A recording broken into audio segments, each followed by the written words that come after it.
But I want to like quickly discuss here the mendicant preachers in particular because I've been hinting at it, but I want to be sure that you're able to kind of wrap your mind around the fact that priests, the secular priest in a parish in the Middle Ages, while the Catholic hierarchy expressed a desire that they be trained in preaching, there is no real likelihood that your priest was an effective speaker. In the early days of the office of the bishop, it was designated to him that he be the locus of the preaching office. But as we've stated, as the church grew organically, it became more common thing that duties would be delegated to parish priests. So when the parish priest is up at the pulpit, if, technically he is there in persona of the bishop who can't be there.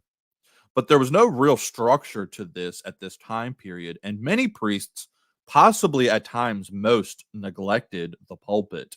In fact, the pulpit itself grows out of a period where the Dominicans and Franciscans in particular were gaining popularity as speakers.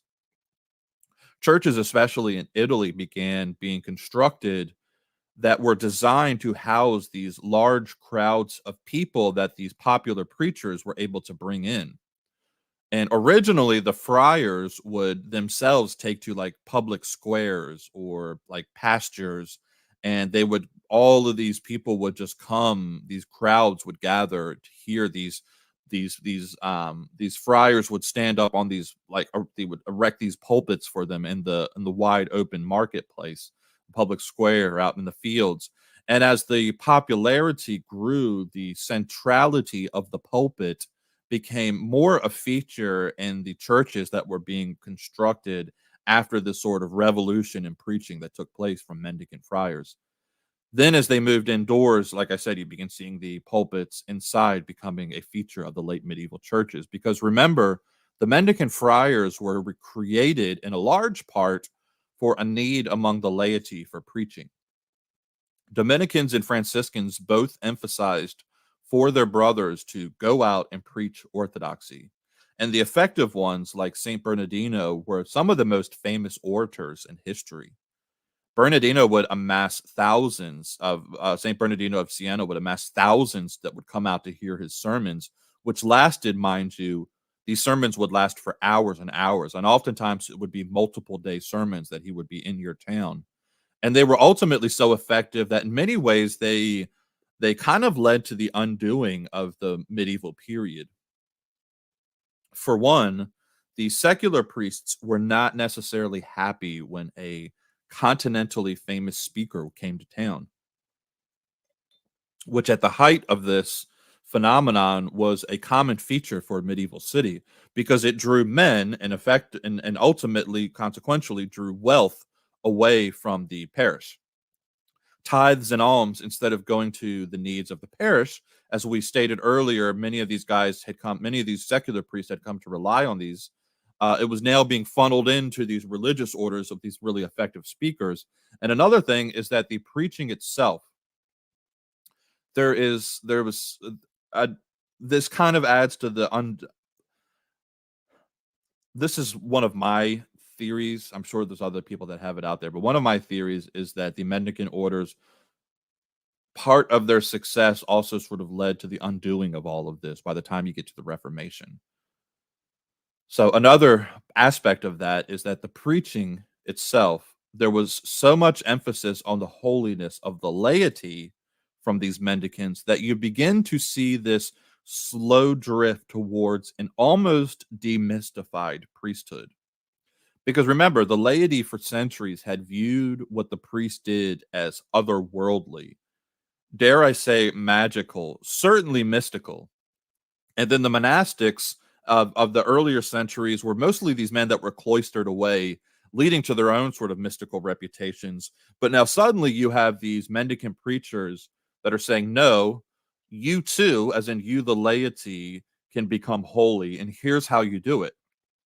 So it leads to this almost fanatic desire that you see take place in the late medieval period of this desire for preaching, which preaching is a good thing, right? The gospel calls for it. But it's no coincidence that in the coming years, with the advent of the Protestant Reformation, that a huge emphasis was placed on preaching and not on a priesthood. Though many of you tend to think of the long tent revival meetings as a strictly Protestant invention, it has its roots with the mendicant preachers. Now, again, all of the success of these men eventually lead to the unraveling because, for one, they were, and I'm speaking here specifically of the friars themselves because they were set up, they were constituted on this idea of poverty. But that's hard to maintain when, due to the popularity of your most effective speakers and preachers, excuse me, the people end up wanting to give you all of their money instead of the priest up the road who had maybe been carousing at the pub last night. Monks have always had to deal with the effects of a desire for poverty versus the laity, like loving that fact about a certain monastic group, because if you see a holy monastic group over there, that's the group that you want to support. So you end up supporting them, and then the temptation for that group to accumulate wealth and all of the effects that come from that becomes a very strong urge. And monks also always had to deal with sort of conspiracies that grow up around them, like what's going on behind the closed doors of the monastic houses. You often see this come up in like critics of monastics, especially by the time you get to the Reformation, but even earlier during the Middle Ages. You see certain criticisms of monastic life, and one of the things that's very common with people that are this is why I tend to be, some of you out there, some of my, even my fans, loyal listeners of this show might be more conspiracy minded people. One of the reasons, if you ever notice, I'm a little bit hesitant to accept conspiracies is because historically I know that many of them were born out of the imaginations of people who don't have enough information and they fill in the gaps. So maybe you have a monastic house over there on the hill and you don't know what's going on inside of that monastic house. So rumors begin to spread around it, and that sort of fills the imagination. And then maybe the records of those rumors filter down to us today. And so when people look back on history, they're saying, "Oh, that monastic house on the hill up there, look at its rep." But you have to realize, like, a lot of the times it's people filling in information where they don't actually have enough information themselves, because ignorance actually does fuel conspiracy theories. Look, I've been in situations, I'm talking on any grand scale, but on a local scale, I've been involved with sort of behind the scenes dealings in a small town where decisions are, I think I discussed this even on the last live.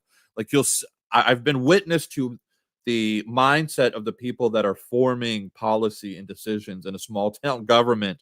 And then once those policies become public, the people who weren't privy to all of the conversations fill in, and they come up with some insane conspiracy theories that just really aren't rooted in anything. But people, like, they don't have the inside story. They don't, which is why I'm so, like, I'm getting really far afield here. But like in terms of my political stance on things, I tend towards like keeping policy making out of the hands of the average peasant, the average commoner, because of my experience and how people play these things. But again, this is part of the undoing. You get this like tug of war between the mendicant preachers and the parish priests. The parish priests are effectively always going to have a little bit more day-to-day influence in things because they're just more involved in the, like, if it's a well-known speaker and he comes to your town, he's a mendicant friar, he comes to your town, he preaches, he's there for a week maybe, and then he's on to the next place. Where the parish priest, he's there, and he's a common feature of your life for many years, many decades. And if he doesn't like these friars, well, there's a chance that these people are able to fuel these conspiracies.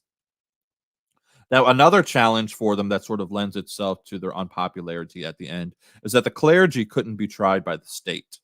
They were, at least on, as far as canonical law is concerned, they're to be tried by court tribunals of the church, which more and more plays a part in the unpopularity of monks and priests who were answerable only to a hierarchy that was, especially by the late Middle Ages, caught up in its own unruly, unholy secular affairs. So all throughout the like 15th century, for example, you will see like calls for reform, both from the monks and from preachers.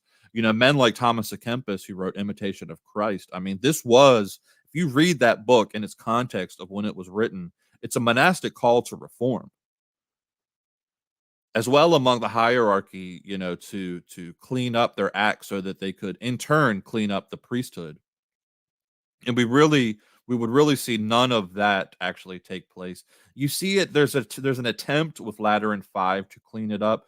Lateran 5 quite providentially happens right as the Protestant Reformation explodes, but you don't really actually get a cleaned house until the reforms of Trent much later.